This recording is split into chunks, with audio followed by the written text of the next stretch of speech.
नमस्कार दोस्तों, गाजीपुर में एक पत्रकार को जान से मारने की ग्राम प्रधान दे रहा है धमकी और कभी भी उस पत्रकार की हो सकती है हत्या। ये कहना है उस ग्राम प्रधान का। वो ग्राम प्रधान नहीं बल्कि वो ग्राम प्रधान का पति है। उस गांव की जो प्रधान है वो महिला है और उसी का पति लगातार धमकी दे रहा है। और अब तो उसका एक ऑडियो वायरल हो रहा है जिसमें वो पत्रकार को खुली धमकी दे रहा है और दिन तिथि तारीख सब नियत कर रहा है कि इतने तारीख के अंदर उसके हाथ पैर तुड़वाकर उसकी हत्या करवा दूंगा। पूरा अपना परिचय दीजिए, क्या है? मेरा नाम अमित उपाध्याय है। मैं पेशे से पत्रकार हूं और गाजीपुर में पिछले 8 वर्षों से रिपोर्टिंग करने का काम करता हूं। कौन से चैनल पर क्या चीज़ है? मेरा चैनल है ANB न्यूज़ जो टाटा स्काई एयरटेल पे आता है। उसके साथ साथ मैं अल्पायो एक्सप्रेस का यूपी हेड हूँ। अमित जी, जिस प्रकार से आप पत्रकारिता करते हैं और आपको जान से आपको मिली है, जान से मारने की धमकी मिली है, जो जिसमें ऑडियो जो वायरल हो रहा है कि 25 तारीख तक तुम्हारा काम तमाम कर दिया जाएगा, उस मामले को आप जरा हमारे दर्शकों को बताइए किस प्रकार से क्या चीज़ हुआ है, किस मामले को लेकर के? देखिए, एक ऑडियो जो है 17 तारीख को 18 तारीख के बीच में सोशल मीडिया पे वायरल हो रहा था। जिस ऑडियो में वह व्यक्ति सुवापुर का ग्राम प्रधान बता रहा था और मेरा मोबाइल नंबर जो है बोल के 8756986548 सूचना पहुंचाने के लिए कहा गया था कि 25 तारीख तक जहां भी रहेंगे इनका मार के हाथ पैर तोड़वा के इनकी जो है हत्या करा दूंगा। अभी आप हमारे गाजीपुर संवाददाता राजन ओझा ने जो पत्रकार से बात की उसके वीडियो को आपको हमने सुनवाया, लेकिन ये देखिए, ये हिमाकत हो रही है उत्तर प्रदेश के योगी सरकार में। और खुद गाजीपुर के जो SP हैं उनको भी कहा जाता है कि वो तेज तर्रार SP हैं, युवा हैं, अच्छा काम करते हैं। नाम है उनका डॉक्टर इराज राजा। लेकिन डॉक्टर इराज राजा को भी ये खुली चुनौती है कि एक पत्रकार को धमकी दी जा रही है और आपके जिले में आपकी पुलिस को तत्काल कार्रवाई करते हुए उस प्रधान पति की गिरफ्तारी सुनिश्चित होनी चाहिए। हाँ, ये बात ठीक है कि करंडा थाना अंतर्गत मामले को दर्ज कर लिया गया है, FIR दर्ज हुई है, लेकिन अभी किसी तरह की कार्रवाई नहीं हुई है। प्रधान पति की अभी गिरफ्तारी नहीं हुई है। एक बार जरा फिर उस पत्रकार को सुनिए। मीडिया कर्मी से लिखित मांगने लगे और हमको आए दिन ये भी सुनने में मिल रहा था कि नहीं, अमित जो है अब ज़्यादा दिन नहीं चलेंगे, इनकी कहीं ना कहीं हम लोग हत्या करा देंगे। तो हम सोचे कि सुनी सुनाई बातें हैं, हम भी उसको इग्नोर करते गए। लेकिन जब मेरी ऑडियो वायरल हुई, जब बातचीत का, तो मेरा रूह कांप गया। उस ऑडियो को मैं करंडा SHO साहब को भी दिखाया तो उन्होंने काफ़ी भावुक हो गए और मेरे कंधे पे हाथ दे गए, बेटा टेंशन न लीजिए, मैं तत्काल मुकदमा पंजीकृत करने के लिए आदेशित कर रहा हूं।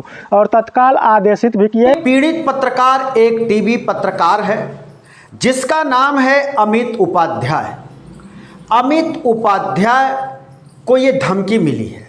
अमित उपाध्याय का कहना है कि उनको पता चला कि सुवापुरा गांव, जो सुवापुरा गांव है, वहाँ लगातार भ्रष्टाचार हो रही है जिसमें प्रधान लिप्त है। इसी को लेकर अमित उपाध्याय ने कुछ खुलासे किए और उस खुलासे ने इतना नागवार गुजरा उस प्रधान पति को कि वो धमकी देने लगा। और प्रधान पति ने एक अन्य पत्रकार को संभवतः फ़ोन कर ये धमकी देते हुए कहा कि उसको समझा दो, गाली देते हुए कहा, गंदी गंदी गालियाँ बका उस ऑडियो में, जिसको मैंने सुना लेकिन आपको हम सुनवा नहीं सकते। गंदी गंदी गाली देते हुए कहता है कि उसको कह दो वो अपनी आदत से बाज आ जाए, नहीं तो उसके हाथ पैर तुड़वाकर उसकी हत्या करवा दूंगा। अब कोई रोक नहीं सकता, वो कहीं छुप नहीं सकता। अब उसकी हत्या करानी तय है और मैं करवा दूंगा। अब वो उसका बचना नामुमकिन है। ये प्रधान पति की धमकी जो अन्य एक पत्रकार के फ़ोन पर दी गई, उसी की ऑडियो अब वायरल हो गया है। जब ये ऑडियो वायरल हुआ तो पत्रकार अमित उपाध्याय उस ऑडियो को लेकर पहुंचे करंडा थाना में, और करंडा थाना के एसओ ने उस वीडियो को सुना और उसके बाद उन्होंने कहा कि एफआईआर दर्ज होगी, आप निश्चिंत रहिए, कार्रवाई जरूर की जाएगी। एफआईआर दर्ज हो गई है, लेकिन अभी तक किसी तरह की कोई कार्रवाई नहीं हुई है, कोई गिरफ्तारी नहीं हुई है, जबकि प्रधान पति अभी भी खुलेआम घूम रहा है, अभी उसकी गिरफ्तारी नहीं हुई है। लेकिन थाना अध्यक्ष का कहना है कि कार्रवाई की जाएगी। अब इस बात का जिक्र यहाँ करना बहुत ज़रूरी है कि गाजीपुर के एसएसपी डॉक्टर इराज राजा को इस मामले में हस्तक्षेप करना चाहिए। जब ये ऑडियो जारी हो गया, जब वीडियो इस पे तमाम आ रहे हैं, तो उनको इसमें हस्तक्षेप करना चाहिए, उनको इसमें आदेश देना चाहिए कि प्रधान पति को तत्काल गिरफ्तार कर उसको सलाखों के पीछे भेजा जाए और उचित कार्रवाई में देर न की जाए। ये गाजीपुर के एसपी हैं, उनको सुनिश्चित करना चाहिए।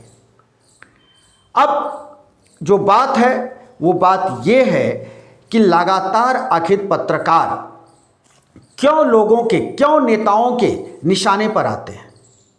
निशाने पर इसलिए आते हैं कि पत्रकार भी कोई बॉडीगार्ड लेकर के चलता नहीं है, कोई उसके साथ सुरक्षा व्यवस्था नहीं है, कोई उसके पास बाउंसर नहीं है। तो पत्रकारों को लक्ष्य करना, पत्रकारों के ऊपर हमले बोलना उनको बड़ा आसान लगता है और इसीलिए धमकियां दी जाती हैं। अब यहाँ पर जो पत्रकार अमित उपाध्याय हैं, उनको ये भी धमकी दी गई कि इसको ST/SC में फंसा दिया जाएगा। ये तो एक ऐसी बात आ गई है SC/ST एक्ट, जिसको लगता है अगर कोई SC/ST का अगर कोई व्यक्ति है, चाहे वो कितना बड़े पद पर हो, चाहे कोई हो, उसके हाथ में ये जैसे लगता है कि सबसे बड़ा ब्रह्मास्त्र दे दिया गया है और सीधी यही बात आती है कि SC/ST इसके ऊपर लगाओ, SC/ST में धमकी देती। और यही धमकी के आड़ में SC/ST अपने आप को सुरक्षित महसूस कर रहा है, जबकि ये पूरी तरह से गलत है और इसका दुरुपयोग हो रहा है। इसके दुरुपयोग अगर नहीं रुकेंगे तो देश में आने वाले समय में भयावह परिणाम भी होंगे। SC/ST एक्ट, हर जगह SC/ST एक्ट। भाई SC/ST एक्ट अगर उचित है तब तो लगेगा, अगर अनुचित है तो उसको लगाना या उसको आड़ बनाना, उसको उसके खिलाफ किसी को धमकाना, ये कहाँ तक उचित है। तो ये सब कुछ हो रहा है और पत्रकारों के खिलाफ तो कुछ ज़्यादा ही हो रहा है, जिससे पत्रकारों में भी रोष तो है। पत्रकार करें तो क्या करें भाई, हमको तो खबर लानी ही है। लेकिन जिस तरह से इस गाजीपुर के पत्रकार को दी गई है चुनौती और इसको जान मारने की, हाथ पैर तोड़ने की जो धमकी दी गई है, निश्चित रूप से ये एक पत्रकारों के लिए चिंता की बात है। शासन प्रशासन को इसको संज्ञान में लेना चाहिए, कार्रवाई करनी चाहिए, प्रधान पति को गिरफ्तार तत्काल करना चाहिए, उसको जेल भेजना चाहिए। पूरे मामले की तहकीकात निष्पक्ष रूप से होनी चाहिए, जिससे कि लगे, पत्रकारों को भी ये लगे कि नहीं, हाँ ये यहाँ पर न्याय हुआ है। ये नहीं लगे कि ये सारे गुहार, FIR सब रद्दी के टोकरे में चले गए और हुआ कुछ भी नहीं। कार्रवाई जरूर होनी चाहिए। हमारी ये मांग गाजीपुर के SP डॉक्टर इराज राजा से भी है। हम फिर किसी दूसरी वीडियो को लेकर हाजिर होंगे। तब तक के लिए शिवमूर्ति रोय को दीजिए इजाजत।